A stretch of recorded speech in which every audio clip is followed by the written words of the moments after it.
അല്ലാഹു തആല ഒരു മുസ്ലിമിന്റെ ക്വാളിറ്റിയായിട്ട്, മുസ്ലിമിന്റെ യോഗ്യതയായിട്ട് പറയുന്ന കാര്യം എന്താണ്? നിരന്തരമായി പറയുന്നത് അമലു സ്വാലിഹാത്താണ്. ഈമാനും അമലു സ്വാലിഹാത്ത്. അമലു സ്വാലിഹാത്ത് എവിടെയെങ്കിലും ഉണ്ടോ? ഇസ്ലാം കാര്യങ്ങളിൽ എവിടെയെങ്കിലും പറഞ്ഞിട്ടുണ്ടോ? ഇല്ല. നിങ്ങൾ നിസ്കരിക്കണം. നിസ്കാരം അമലു സ്വാലിഹാത്താണോ? ആണോ? അല്ല. അമലു സ്വാലിഹാത്ത് ചെയ്യുന്നവരും നിസ്കരിക്കുന്നവരും ഖുർആൻ പറഞ്ഞിട്ടുണ്ട്. അപ്പോൾ നിസ്കാരത്തിൽപ്പെട്ടതല്ല, അമലു സ്വാലിഹാത്തിൽപ്പെട്ടതല്ല നിസ്കാരം. അത് എന്താണ്? അത് അനുഷ്ഠാനമാണ്. അനുഷ്ഠാനവും അമലു സ്വാലിഹാത്തും രണ്ടും രണ്ടാണ്. അമലു സ്വാലിഹാത്ത് എന്ന് പറഞ്ഞാൽ എന്താണ്? താൻ ഉൾക്കൊള്ളുന്ന സമൂഹത്തിന്, പ്രകൃതിക്ക്, ജീവജാലങ്ങൾക്ക് ഉപകാരപ്പെടുന്ന ഒരു വാക്കോ പ്രവൃത്തിയോ, അതിനാണ് അമലു സ്വാലിഹാത്ത് എന്ന് പറയുന്നത്. അതിന് റസൂൽ മനോഹരമായ ഒരു ഉപമ നൽകി, വഴിയിൽ നിന്ന് ബുദ്ധിമുട്ട് നീക്കുക, ഇമാത്തത്തുൽ അദാ അനി തരീഖ്, അത് അമലു സ്വാലിഹാത്താണ്. പക്ഷെ അമലു സ്വാലിഹാത്ത് ഇസ്ലാം കാര്യങ്ങളിൽ കാണൂല. ഇസ്ലാം കാര്യങ്ങളിൽ കാണൂല. ഒരു മനുഷ്യൻ അറിവരിച്ചാൽ എത്ര വരെ താവും എന്നതിൻ്റെ ഏറ്റവും വലിയ ഉദാഹരണം കൂടിയാണ് ഇന്ന് ഈ ഒരു മനുഷ്യൻ. അറിവില്ലായ്മയുടെ ജഹാലത്തിൻ്റെ അങ്ങേയറ്റം. അറബിയിൽ അറിവില്ലായ്മയ്ക്ക് ജഹാലത്ത് എന്ന് പറയാം. ഈ ജഹാലത്ത് തന്നെ വ്യത്യസ്ത മർത്തബയാണ്. അതിൽ ഏറ്റവും ടോപ്പാണ് ജഹ്ലു മുറക്കബ് എന്നാണ്. അത് അറിയില്ല എന്ന് മാത്രമല്ല, അറിയില്ല എന്നും അയാൾക്ക് അറിയില്ല. അതാണ് ജഹ്ലു മുറക്കബ് എന്ന്. അപ്പോൾ രണ്ട് അറിവില്ലായ്മകൾ സംഗമിക്കുന്നു. ഒറ്റ കാര്യം. അപ്പോൾ അദ്ദേഹം പറഞ്ഞ വിഷയത്തോടെ നിസ്കാരവും അമൽ സ്വാലിഹും ചെയ്യുന്നവർ എന്ന് ഖുർആനിലുണ്ട്. അപ്പോൾ നിസ്കാരം വേറെയാണ്, അമൽ സ്വാലിഹ് വേറെയാണ്. അത് മൂപ്പര് കണ്ടുപിടുത്താണ്. അപ്പം അങ്ങനെ ഖുർആൻ പ്രയോഗിച്ച എത്ര പ്രയോഗങ്ങൾ. ഒരാൾ വാദിക്കാണ് ജിബ്രീൽ അലൈഹി സ്വലാം മലക്കല്ല. കാരണം എന്താ? തനസ്സുൽ മലായികത്തു വറൂഹ്, മലക്കൾ ഇറങ്ങും, ജിബ്രീൽ ഇറങ്ങും. അപ്പോൾ ജിബ്രീൽ മലക്കല്ല, മലക്ക് വേറെയാണ്, ജിബ്രീൽ വേറെയാണ് എന്നൊരുത്തം വാദിച്ച് അങ്ങനെ ഉണ്ടാവും. ഹാഫിദ സ്വലവാത്തി വസ്സലാത്തിൽ മുസ്ത, നിസ്കാരങ്ങൾ നിങ്ങൾ ശ്രദ്ധിക്കണം. മുസ്ത നിസ്കാരവും. അപ്പോൾ മുസ്ത നിസ്കാരമല്ല, അത് വേറൊരു ഇതാണ് എന്ന് വാദിച്ചാലോ. അപ്പോൾ അങ്ങേയറ്റത്തെ ജഹാലത്താണ് യഥാർത്ഥത്തിൽ ചെയ്തുകൊണ്ടിരുന്നത്. നേരത്തെ സൂചിപ്പിച്ച പോലെ മുസ്ലിം ലോകത്ത് കാര്യമായ വ്യത്യാസം ഇല്ലാത്ത കാര്യമാണ് ഇസ്ലാം കാര്യം, ജൈമ കാര്യം മാറുന്നത്. ഒരു പറയത്തക്ക വ്യത്യാസങ്ങളൊന്നും അതിലില്ല. ഷിയാക്കളുടെ ഭാഗത്ത് നിന്ന് ഇതിൽ ആഡിങ്സ് ഉണ്ടേ ഉള്ളൂ. ഷിയാക്കൾ ചില വിഭാഗങ്ങൾക്ക് ഇസ്ലാം 7 പറഞ്ഞു, ചില 8 പറഞ്ഞു, ചില 10 പറഞ്ഞവരുണ്ട്. അവരും ഈ 5 അംഗീകരിക്കുന്നു. ഈ 5 കൂടെ പിന്നെ വിലായത്ത്, തൊഹാറത്ത് എന്നൊക്കെ പറഞ്ഞുകൊണ്ട് അവർ ഷഹാദത്ത്, ജിഹാദ് ഇതൊക്കെ ഇസ്ലാം കാര്യത്തിലേക്ക് ആഡ് ചെയ്തുകൊണ്ട് ഇസ്ലാം കാര്യം 5 അല്ല 7 അല്ലെങ്കിൽ 8 10 എന്ന് പറഞ്ഞവരുണ്ട് എന്നല്ലാതെ ഇതൊന്നുമല്ല ഇസ്ലാം കാര്യം എന്ന് പറഞ്ഞവർ അറിയപ്പെട്ടിടത്തോളം അങ്ങനെ അധികമൊന്നും ഉണ്ടായിട്ടില്ല. മാത്രമല്ല വ്യക്തമായ ഹദീസ് നബികൾ പറഞ്ഞു, കുനിയൽ ഇസ്ലാമു അലാ ഖംസിൻ ഷഹാദത്ത് ലാ ഇലാഹ ഇല്ലല്ലാഹു വഅന്ന റസൂലുള്ളാഹി തുടങ്ങി വ്യക്തമായ ഈ 5 കാര്യം തന്നെ നിങ്ങൾ എണ്ണി പറഞ്ഞ ഹദീസ് തന്നെ വ്യക്തമായ റിപ്പോർട്ടുകൾ ധാരാളമായ പരമ്പരകൾ ഉദ്ധരിക്കപ്പെട്ടവയാണ്. അതിന് മൂപ്പരായെന്ന് വെച്ചാൽ അത് ബുഖാരി ഉണ്ടാക്കിയതാണ്. മൂപ്പർക്ക് പറ്റുന്നതൊക്കെ ബുഖാരി എടുക്കുകയും ചെയ്യും, അദ്ദേഹത്തെ പറ്റാത്തതൊക്കെ അത് ബുഖാരി ഉണ്ടാക്കിയത്. നബി ആ ബുഖാരി ഉണ്ടാക്കി ഒന്നും ഉപയോഗിക്കാൻ പാടില്ല. പക്ഷെ ആ ബുഖാരി തന്നെ ഉദ്ധരിച്ച പലതും അദ്ദേഹം സ്വീകരിക്കുന്നു. അപ്പൊ ഈ ഒരു സംസാരത്തിൽ പോലും പല ഹദീസും അദ്ദേഹം എടുക്കുന്നത് സ്വഹീഹ് ബുഖാരി ഹദീസാണ്. വഴി ബുദ്ധിമുട്ട് ഒഴിവാക്കാൻ സ്വഹീഹാണ്, മാത്രമല്ല ത്വരീഖ് അത് എഴുതിപ്പെട്ടതാണ്, സ്വഹീഹ് ബുഖാരിയാണ്. ആ ഹദീസിനെ ഫുൾ എടുത്താൽ ഇത് പൊളിഞ്ഞല്ലേ. അതിനാണ് ഏറ്റവും താഴെയാണ് ഈ മാത്രം. മൂപ്പര് എന്താണ് അത് കേട്ടുന്നത്. അയാൾ എടുത്ത ഹദീസ് പറയാൻ തന്നെ അതിനാഹ ഏറ്റവും താഴെയുള്ളത് ഈ മാത്രമാണ് ത്വരീഖ്. അത് ഇസ്ലാം കാര്യമല്ല, ഈമാൻ കാര്യമാണ്. ഈമാനിന്റെ ദർജകൾ പറഞ്ഞിട്ടാണ്. മാത്രമല്ല അതിൽ പറഞ്ഞ 70 പരം ശാഖകളാണെന്നാണ്. ഏതാ 70 പരം? ആ 70 പരം എന്നുള്ളത് അമലിയായി ചെയ്യുന്ന കാര്യമുണ്ട്, നാവ് കൊണ്ട് പറയുന്ന കാര്യമുണ്ട്, കൽബ് കൊണ്ട് വിശ്വസിക്കുന്ന കാര്യമുണ്ട്. ഇതെല്ലാം കൂടിയാണ് 70 പരം ശാഖകൾ എന്ന് പറയുന്നത്. അപ്പോൾ ആ ഹദീസ് അയാൾ എടുത്തു. എന്നാൽ അതിൽ തന്നെ മുഴുവൻ ആശയം എടുത്തതുമില്ല. അപ്പോൾ ഇങ്ങനെ ഒരു അങ്ങേയറ്റത്തെ ഒരു ജഹാലത്താണ് യഥാർത്ഥത്തിൽ വളർത്തിക്കൊണ്ടിരിക്കുന്നത്. മാത്രമല്ല ഇദ്ദേഹം പറഞ്ഞ ഇസ്ലാം കാര്യം ഒന്നാമത്തത് വായിക്കലാണെന്നാണ്. വായന. കാരണം എന്താ? ഒന്നാമത് അല്ലാഹ് ഇറക്കിയത് ഖലഖ്, വായിക്കാനുള്ള കാര്യം. അപ്പോൾ അതാണ് ഇസ്ലാം കാര്യം ഒന്നാവേണ്ടതാണ്. അല്ലാതെ ഷഹാദത്ത് നിസ്കാരം നോമ്പ് സക്കാത്തൊന്നല്ല. ഒന്നാമതാവേണ്ടത് വായനയാവുന്നു. എന്നിട്ട് പിന്നെ മൂപ്പര് കണ്ടുപിടിച്ചു നബി ഞങ്ങൾ ധാരാളമായി വായിക്കാറുണ്ട്, നബി ഞങ്ങൾ ധാരാളമായി എഴുതിയിട്ടുണ്ട്. നബിക്ക് എഴുത്തും വായനയും അറിയാൻ നോക്കാതെ പിന്നീട് മറ്റു പലരും ഉണ്ടാക്കി വിട്ട നബിയെ മോശമാക്കാൻ വേണ്ടി ചെയ്ത പണിയാണ്. അതൊക്കെ മൂപ്പര് മകൻ പറയാണ്. മാത്രമല്ല ഖുർആൻ ആദ്യമായി ഇറങ്ങിയത് ഇഖ്റ ബിസ്മി ആണെന്ന് മൂപ്പർക്ക് ഇവിടെ കിട്ടിയത്. മുസാഫ് എടുത്ത് നോക്കിയാൽ അതിനാണ് ഫാത്തിഹയാണ് ആദ്യം അവതരിച്ച് ഇഖ്റ ബിസ്മി ആണ് എന്ന് ഇമാം ബുഖാരി ഉദ്ദേശിച്ച ഹദീസിൽ നിന്നല്ലാതെ പറഞ്ഞ് കിട്ടുക. ഇമാം ബുഖാരി മുസ്ലിമൊക്കെ ഉദ്ദേശിച്ച ഹദീസിൽ നിന്നാണ് യഥാർത്ഥത്തിൽ ആദ്യത്തെ വഹയി ഇഖ്റ ബിസ്മി ആണ്. അതിൽ 5 ആയത്താണ്, മുഴുവനില്ല. ഇനി ആ സുഹൃത്തിൽ തന്നെ അവസാനം പറഞ്ഞാണ് വസ്തുത വക്കത്തരി, അവിടെയുണ്ട് സുജൂദിന്റെ കാര്യം. എന്നിട്ട് ഇതൊക്കെ അവനവന്റെ കേവലമായ യുക്തി മാത്രം വെച്ചുകൊണ്ട് തനിക്കെന്താണോ തോന്നുന്നത് അത് പറയാതെ മാത്രം ചെയ്യുന്നത്. ഇയാൾ തന്നെ 1 കൊല്ലം മുമ്പ് പ്രസംഗിച്ചു, 2 കൊല്ലം പ്രസംഗിച്ചു, പ്രസംഗം എടുത്തിട്ട് ഇപ്പോഴത്തെ പ്രസംഗം കേട്ട് കഴിഞ്ഞാൽ തീർത്തും വിരുദ്ധമായിരിക്കും. അന്ന് പറഞ്ഞ ഒന്നുമല്ല ഇപ്പോൾ പറഞ്ഞുകൊണ്ട്. ഇങ്ങനെ ഓരോ സമയത്തും ഓരോ പ്രസംഗത്തിലും പുതിയ പുതിയ നയങ്ങൾ കൊണ്ടുവന്ന് ഇസ്ലാമിന് ബദൽ അവതരിപ്പിക്കാനിടത്താണ് ഇപ്പോൾ അയാളുള്ളത്. അപ്പോൾ അയാൾ പറഞ്ഞെന്ന് വെച്ചാൽ ഇസ്ലാം കാര്യം എന്ന് പറഞ്ഞാൽ ഒന്നൊക്കെ പിന്നെ വായനയാണ്, അതേപോലെ വഴിയിൽ നിന്ന് ബുദ്ധിമുട്ടൊക്കെ ഒഴിവാക്കലാണ്, ക്ഷമയാണ്, ഇതൊക്കെയാണ് ഇസ്ലാം കാര്യങ്ങൾ. മറ്റൊക്കെ ഉണ്ടായിക്കൂടെ കുഴപ്പമില്ല. മാത്രമല്ല പള്ളിയിൽ ഇങ്ങനെ ഇബാദത്തുമായി കൂടേണ്ടതില്ല. നിസ്കാരത്തിന് അങ്ങേയറ്റം ചെറുതാക്കാതെ നിസ്കാരം എന്ന് പറയുന്നത് ഒരു അത്ര വലിയ കാര്യമൊന്നുമല്ല എന്ന രൂപത്തിൽ നിസ്കാരത്തിന്റെ മഹത്വം അങ്ങേറ്റം ചെറുതാക്കുക സ്വാഭാവികമാണ്. കാരണം നിസ്കരിക്കുക എന്നുള്ളത് എല്ലാവർക്കും കഴിയുന്ന പണിയല്ല. അതിൽ അള്ളാഹു നിശ്ചയിച്ചൊരു മുഴുവത്തുണ്ട്. പറഞ്ഞല്ലോ വസ്വല എന്ന് പറഞ്ഞിട്ട് നിസ്കാരം കൊണ്ടും ക്ഷമ കൊണ്ടും സഹായം വർത്തിക്കണം എന്ന് പറഞ്ഞ പ്രത്യേകം എടുത്തു പറയുന്ന കബീറത്തുൻ ഇല്ലാ അലൽ ഖാശിഈൻ. ഭക്തി ഇല്ലാത്തവർക്കെല്ലാം അത് കുറച്ച് ഭാരമുള്ള കാര്യമാണ്.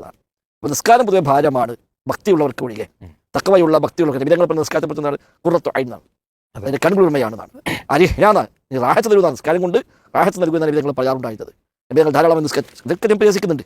കാര്യം നീര് വരുമാനം നിസ്കരിച്ചതൊക്കെ ഞാൻ പരിഹസിക്കണം. അതൊക്കെ ഇവിടെ ഉണ്ടാക്കി വിട്ടതാണ്. കാരണം മുപ്പേക്ക് കഴിയില്ല. ഒരുപാട് സുഹൃത്തുസ്കാരങ്ങളുണ്ട്, പരിഹാസ രൂപത്തിൽ പറയുന്നുണ്ട്. ഒക്കെ ഉള്ളതാണ്. തഹജ്ജുദ് ഖുർആൻ പഠിപ്പിച്ച കാര്യമാണ്. ഖുർആനിൽ പ്രത്യേകം പറഞ്ഞല്ലോ, പകുതി അല്ലെങ്കിൽ 1/3 അല്ലെങ്കിൽ കുറച്ചധികം വർദ്ധിപ്പിക്കുക, അദ്ദേഹം കുറക്കുക എന്നൊക്കെ പറഞ്ഞ് എത്ര വ്യക്തമായിട്ടാണ് അല്ലാഹു തആല ആ വിഷയം പറഞ്ഞത്. ഇതിനെല്ലാം പരിഹസിച്ച് തള്ളുകയാണ്. അപ്പം നിസ്കാരം, നോമ്പ്, സക്കാത്ത്, ഹജ്ജ് എന്നിവയൊക്കെ യഥാർത്ഥത്തിൽ ഒരു ശരിയായ ഈമാനുള്ള മനുഷ്യന് മാത്രമേ കൊണ്ടുവരാൻ കഴിയുള്ളൂ.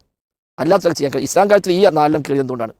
ഇതിന് അടിസ്ഥാനം ബുനിയൽ ഇസ്ലാം അലാ ഖംസിൻ, ഇസ്ലാം നിർമ്മിക്കപ്പെട്ടത് 5 കാര്യങ്ങളിൽ മേലാകുന്നു. ഈ 5 ഉണ്ടോ ബാക്കി അയാൾക്ക് പാലിക്കാൻ കഴിയും.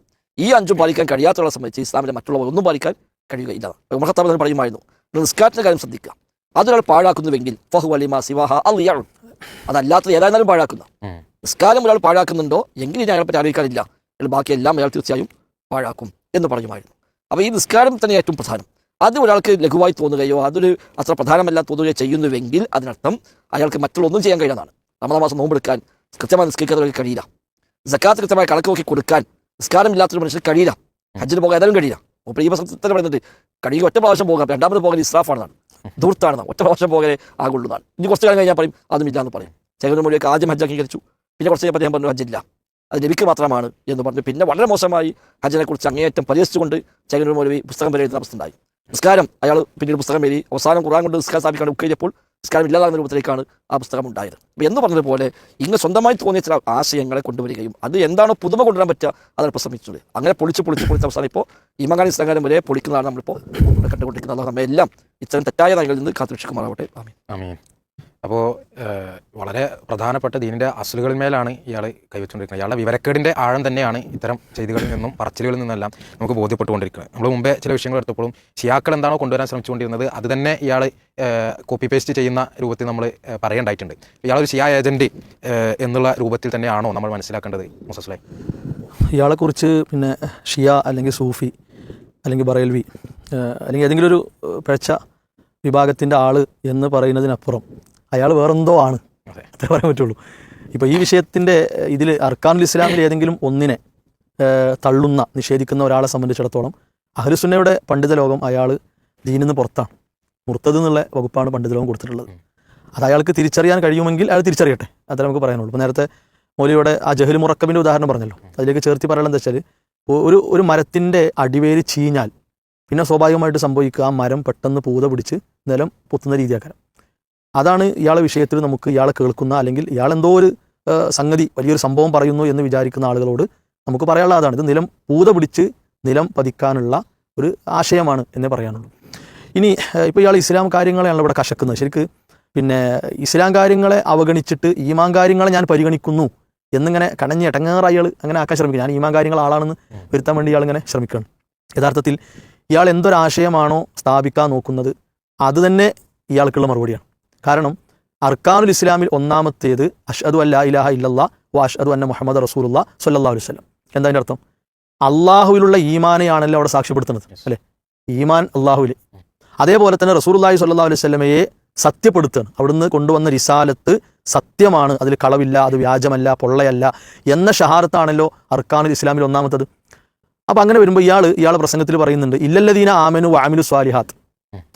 ഈമാനാണ് അമലു സ്വാലിഹാത്താണ് വേണ്ടത്. അപ്പോൾ ഈമാനെയും അമലു സ്വാലിഹാത്തിനെയും പരിഗണിക്കാതെ നിസ്കാരത്തെ പരിഗണിച്ചു എന്നാണ് ഇയാൾ എന്ത് ചെയ്യണത്, വ്യാഖ്യാനിക്കുന്നത്. ഇത് ശരിക്കും ഇയാൾക്കുള്ളൊരു മറുപടിയാണ്. കാരണം ഈ ഇസ്ലാം കാര്യങ്ങളിൽ രണ്ടാമത്തത് നിസ്കാരം. ആ നിസ്കാരത്തിൻ്റെ മുമ്പ് വേണ്ട കാര്യം എന്താ? ഈമാനാണ്. അള്ളാഹുവിലും അള്ളാഹുവിൻ്റെ ദൂതരിലുമുള്ള ഈമാൻ ഉറക്കണം. അത് ഉറക്കാത്ത ഒരാൾ നിസ്കരിച്ചിട്ട് കാര്യമില്ല. അയാൾ എത്ര ഭക്തിയിൽ എങ്ങനെ നിസ്കരിച്ചിട്ടും കാര്യമില്ല. ഈമാൻ അല്ലെങ്കിൽ എന്ത് ചെയ്യില്ല, അത് സ്വീകരിക്കപ്പെടില്ല. ഖുശൂ എന്നുള്ളത് പ്രധാനമാണല്ലോ.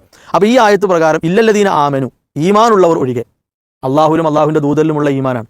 ഇനി വ അമിലു സ്വാലിഹാത്ത് എന്ന് പറയുമ്പോൾ ഈ ഈമാനെ അടിസ്ഥാനമാക്കി അഥവാ ഇഖ്ലാസും ഇത്തിബാവും ഉള്ള അമലു സ്വാലിഹാത്ത്, ആ അമലു സ്വാലിഹാത്താണ് നിസ്കാരം. അപ്പോൾ ഇയാൾ അതിനെ മെല്ലെ അനുഷ്ഠാനം എന്നാക്കി മാറ്റി. അനുഷ്ഠാനം എന്ന് പറയുമ്പോൾ ഇയാൾ വിചാരിച്ചത് വേറെന്തൊരു അർത്ഥത്തിക്ക് കൊണ്ടാൻ പറ്റുന്നതാണ്. അനുഷ്ഠാനത്തിൻ്റെ അർത്ഥം ഇയാൾ മലയാളത്തിൽ പഠിച്ചാൽ അതും പൊട്ടത്തരം എന്നുള്ള ആൾക്ക് ബോധ്യപ്പെട്ടുള്ളൂ. ശരി. ഇനി ഇപ്പോൾ നേരത്തെ മോര് സൂചിപ്പിച്ച പോലെ ഇയാൾ പല ഹദീസുകളും ഇയാൾക്ക് വേണ്ടി തെളിവായി എടുക്കും. ഇപ്പോൾ സ്വഹീഹുൽ ബുഖാരിയിലും സ്വഹീഹ് മുസ്ലിമിലും ഒക്കെ, പിന്നെ ഇപ്പോൾ സ്വഹീഹ് മുസ്ലിം ഒന്നാമത്തെ ഹദീസാണ് ഹദീസ് ജിബിരിൽ എന്നറിയപ്പെട്ട ഹദീസ്. ജിബിരി അലൈഹി സ്വലാം മനുഷ്യരൂപത്തിൽ വന്ന് റസൂലുള്ളാഹി സ്വല്ലല്ലാഹു അലൈഹി വസല്ലമയോട് മുട്ട് ചേർത്തിരുന്ന് ആദ്യം ചോദിക്കുന്ന കാര്യം എന്താ? അഖ്ബിർനി അനിൽ ഇസ്ലാം. ഇയാൾ പറഞ്ഞതാണ് ഇസ്ലാമെങ്കിൽ നബി സല്ലല്ലാഹു അലൈഹി വസല്ലം അവിടെ ചെയ്യേണ്ടത് എന്താ? ഇസ്ലാമിനെ പറ്റി ചോദിക്കല്ലേ, ആദ്യം ഈമാനെ പറ്റി ചോദിക്കുന്ന പറയുന്നുണ്ട്. നബി സല്ലല്ലാഹു അലൈഹി വസല്ലം ഇസ്ലാമിനെ പറ്റി ചോദ്യം കിട്ടി, ഇസ്ലാം കാര്യങ്ങൾ പറഞ്ഞു കൊടുത്തു. അത് കഴിഞ്ഞു ഈമാൻ എന്താണെന്ന് ചോദിച്ചു. അപ്പോൾ അതിവിടെ അതിൻ്റെ അവസാനത്തിൽ കാണാം, നിങ്ങൾക്ക് നിങ്ങളെ ദീൻ പഠിപ്പിക്കാനാണ് ആര് വന്നത്? ഇവിടെ ജിബ്രീൽ വന്നു പോയത്. ആരോട്? ഉമർ റളിയല്ലാഹു അൻഹുവിനോട് റസൂലുള്ളാഹി സ്വല്ലല്ലാഹു അലൈഹി വസല്ലം. അപ്പോൾ യഥാർത്ഥ മുഅ്മിനുകൾക്ക് ഇതാണ് തെളിവ്. ഇസ്ലാമിൻ്റെ യഥാർത്ഥ ആളുകൾക്കുള്ള രേഖ ഇതാണ്, അല്ലാതെ ഈ പൂത പിടിച്ച ആളുകളെ പോലത്തെ വർത്താനമില്ല. മറ്റൊന്ന്, മുആദ് റളിയല്ലാഹു അൻഹു നബി സല്ലല്ലാഹു അലൈഹി വസല്ലമിൻ്റെ കൂടെ ഉണ്ടാകുമ്പോൾ ചോദിക്കുന്നുണ്ട്, പ്രവാചകരെ സ്വർഗ്ഗത്തിലേക്ക് എന്നെ പ്രവേശിപ്പിക്കുന്ന കാര്യങ്ങൾ എനിക്ക് നിങ്ങളൊന്ന് പറഞ്ഞു തരും. അപ്പോൾ റസൂലുള്ളാഹി സ്വല്ലല്ലാഹു അലൈഹി വസല്ലം പറഞ്ഞു കൊടുക്കുകയാണ് ഷഹാദത്ത്, നിസ്കാരം, നോമ്പ്. കണ്ടോ, ഇതാ എണ്ണുന്നത്. എന്നിട്ട് അതിൻ്റെ അവസാനത്തിൽ കാണാം റസുൽ അംർ അൽ ഇസ്ലാം വഅമൂദുഹു അസ്സലാത്ത്. ഇസ്ലാമിൻ്റെ തൂണാണ് നിസ്കാരം, ഇസ്ലാമിൻ്റെ നെടും തൂണാണ് നിസ്കാരം. ആ തൂണിനെയാണ് ഇയാൾ പൊളിക്കാൻ നോക്കുന്നത്. ഇയാൾ എന്തെങ്കിലും രണ്ട് വർത്താനം പറയുമ്പോഴേക്ക് തകരുന്ന ഒന്നല്ല ഇസ്ലാമിൻ്റെ തൂണ്. ഇയാളെ പോലുള്ളവർ നരകത്തിലെ ഫി അമദി മുമദ്ദദ എന്ന് പറഞ്ഞല്ലോ, നീട്ടി വെക്കപ്പെട്ട നരകത്തിലെ തൂണുകളുണ്ടല്ലോ, ചുട്ടുപഴുത്ത തൂണുകൾ, ആ തൂണുകളെ പേടിച്ച് തൗബ ചെയ്ത് യഥാർത്ഥ ഇസ്ലാമിലേക്ക് മടങ്ങി വരട്ടെ എന്നാണ് നമുക്ക് ഈ സന്ദർഭത്തിലൊക്കെ ആവശ്യപ്പെടാനുള്ളത്.